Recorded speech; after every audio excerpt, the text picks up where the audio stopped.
Magandang araw po. Ito po yung huling pamamaalam namin mula sa aming tito. Ito po yung aking mga pinsan at kapatid. O, ayan po. O, sino yung gusto? Ang presko daw po dito at ang sarap.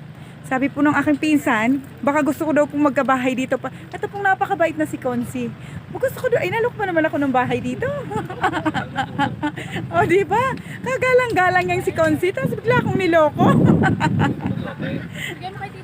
Ayan, kain po tayo. O, sa inyo, sino gustong, mag-avail daw?